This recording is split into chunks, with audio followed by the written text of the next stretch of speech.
Masih membahas mengenai vonis ringan dan miris dari Harvey Muiz bersama dengan pakar hukum pidana Kang Asep. Kalau Kang Asep menilai sendiri, mengapa ini vonisnya bisa begitu jauh dari tuntutan jaksa? Ya, yang pertama pasti yang tahu hakim itu sendiri. Tapi kan selalu putusan hakim itu rasio disidendinya, alasannya harus logis. Kalau nggak logis, pasti ada sesuatu. Itu pasti. Nah, kejahatan ini, ya kejahatan merugikan keuangan negara 300 triliun. 300 Jadi triliun logis itu kalau tidak? jadi tukang es, berapa tukang es bisa umroh berkali-kali, gitu kan. Artinya apa? Ketika kerugian negara semakin tinggi, berarti hukumannya harus semakin tinggi kan? Ancamannya kan Betul. berat. Masa dihukum 6 tahun setengah? Kalau tadi dibandingkan dengan luar negeri, bandingkan aja kejahatan-kejahatan kita ya. Dari mulai Hambalang, EKTP, kemudian lebih jauh BLBI. Itu hukumannya berat semua. Ya, malah kan ada yang hukum seumur hidup dulu kan. Nah, kalau Iya. sekarang 6 tahun setengah itu ya mungkin dulu. Karena orang-orang hukum itu tidak belajar matematik. Artinya nggak bisa ngitung. Kan harusnya semakin tinggi hukumannya itu berpikir sederhana saja. Jadi kalau hukumannya ringan, pertama jaksa harus banding. Ya, artinya hukumannya ringan karena merugikan hajat hidup orang banyak tadi kan.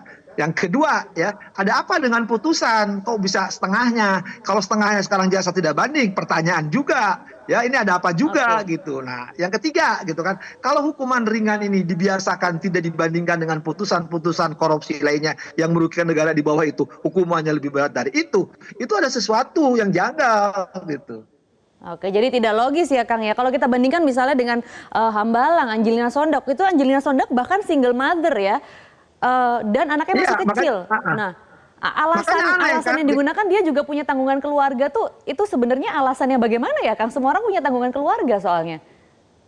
Ya harusnya dipikirkan siapapun juga tanggungan keluarga punya tanggungan. Ketika tanggungan keluarga melakukan korupsi ya risiko gitu kan. Iya. Siapapun juga ya entah laki entah perempuan dia korupsi, dia pasti kebanyakan punya tanggungan keluarga. Malah kan keluarganya ikut-ikutan juga. Jadi jangan dipertimbangkan ketika keluarganya dulu menikmati, sekarang melakukan perbuatan ketahuan tapi dibebankan seolah dikasihani. Tidak, harus tanggung juga justru keluarga. Makanya itulah dihukum dikena keturutsertaan, pencucian uang dan sebagainya. Artinya apa?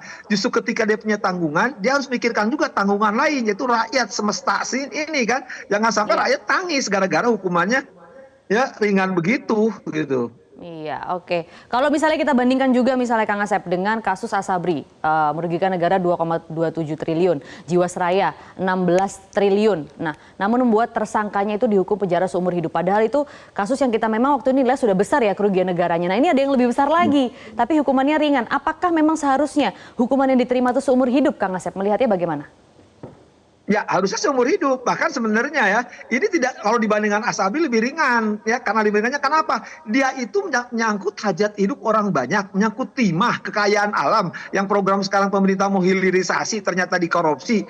Kalau itu Asabri terlepas apapun itu korupsi juga. Cuma dia menyangkut kekayaan hajat hidup orang banyak yang harusnya pertimbangannya tadi mengkhianati rakyat, ya, merusak kehidupan bangsa yang harusnya untuk kepentingan rakyat, hanya dinikmati oleh segelintir orang dan nilainya sangat fantastis sekali kan. Tapi kalau itu hukumannya Oke. ringan, itu kan nggak masuk, tadi saya katakan nggak masuk logis gitu kan, nggak logis berpikirnya.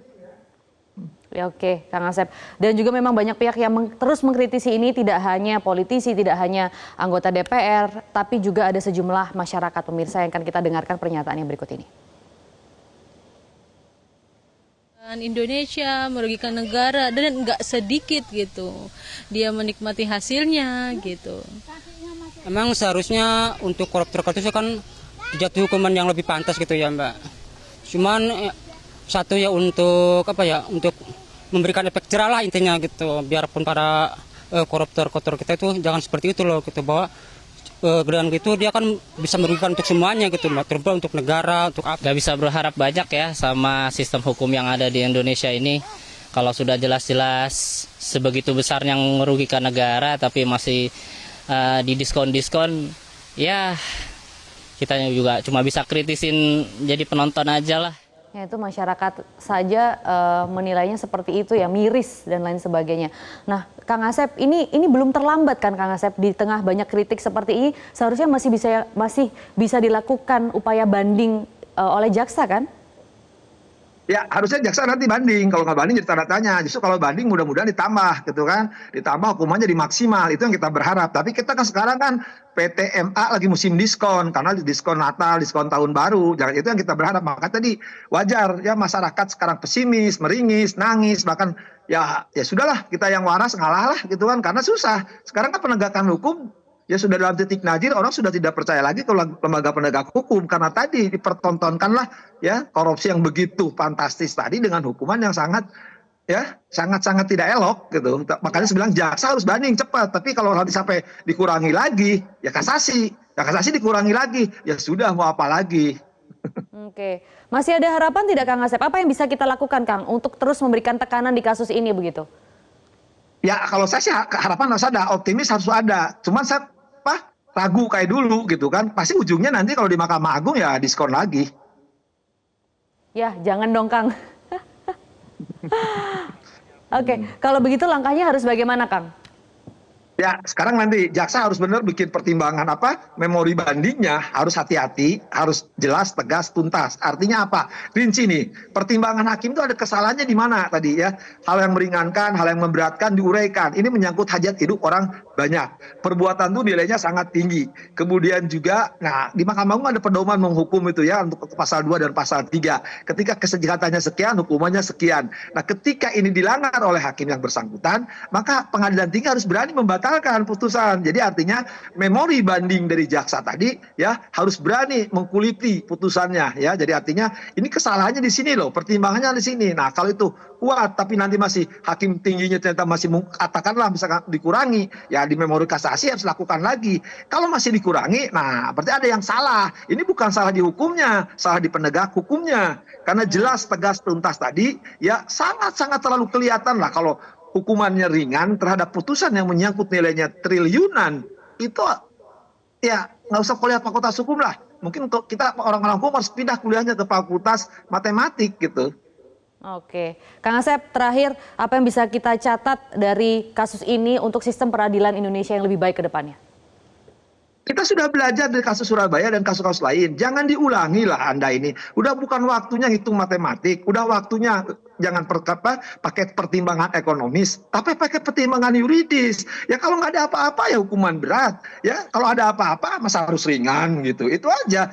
Belajarlah. Jangan jatuh yang kedua kalinya. Mahkamah Agung sedang tidak dipercaya oleh publik dengan kasus-kasus yang sekarang naik ke permukaan itu. Nah, jangan dilakukan lagi di perkara korupsi. Sudah ada perkara pembunuhan dijual mayat ya dengan harga yang begitu, nilainya begitu. Nah, sekarang masa perkara korupsi masih mau jualan? Udah ada hakim agungnya kena lagi kasus korupsi. Masa akan kena lagi nanti ya?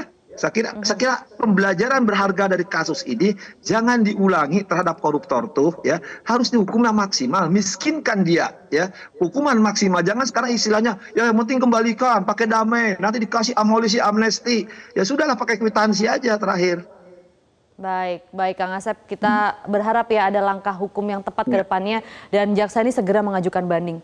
Pakar hukum pidana Asep Iwan Irwan, terima kasih sudah berbagi informasi di Metro Siang. Jelajahi cara baru mendapatkan informasi. Download Metro TV Extend sekarang.